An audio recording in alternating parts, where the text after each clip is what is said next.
పవన్ కళ్యాణ్ గారి సినిమా ప్రస్థానం ముగిసిపోయింది.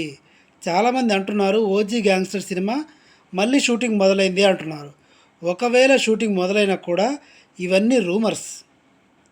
పవన్ కళ్యాణ్ గారు ఇప్పుడు deputy CM come minister come Panchayati Raj secretary minister come Pithapuram MLA come ఇలా చాలా కమ్ములు ఉన్నాయి.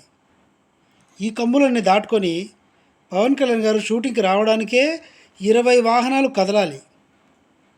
ఈ 20 వెహికల్స్ షూటింగ్ స్పాట్కి వచ్చేసరికి ఎంత ట్రాఫిక్ జామ్ అవుతుంది. ఇవన్నీ పవన్ కళ్యాణ్ గారు దృష్టిలో పెట్టుకొని సినిమాలు ఆపేద్దాం అనుకుంటున్నాడు.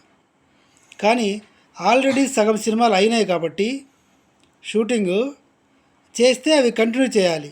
ఒకవేళ కంటిన్యూ చేసినా కూడా ఒకటి ట్విస్ట్ ఉంది.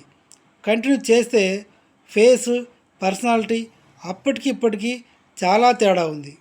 ఎందుకంటే 2 సంవత్సరాల క్రితం జరిగిన షూటింగ్స్ అవి. అగమ్య గోచరంగా ఉంది పవన్ కళ్యాణ్ సినిమా చరిత్ర పరిస్థితి. అటువైపు బాలయ్య బాబు కొడుకు మోక్షజ్ఞ హీరోగా ఎంట్రీ ఇస్తున్నారు. అలాగే ఇప్పుడు పవన్ కళ్యాణ్ కొడుకు అఖిరానందన్ కూడా ఎంట్రీ ఇవ్వడానికి రంగం సిద్ధంగా ఉంది. చాలామంది రైటర్లు డైరెక్టర్లు కథలు రెడీ చేసుకుంటున్నారు. ఇట్లాంటప్పుడు సినిమాలకి గుడ్ బై చెప్పేసేలాగా సిచ్యువేషన్ ఉంది పవన్ కళ్యాణ్ది. ఒకవేళ పవన్ కళ్యాణ్ గుడ్ బై చెప్పేసినా కూడా అఖిరానందన్ సినిమాల గురించి దృష్టి పెట్టడానికి అవకాశమే లేకుండా పోయింది.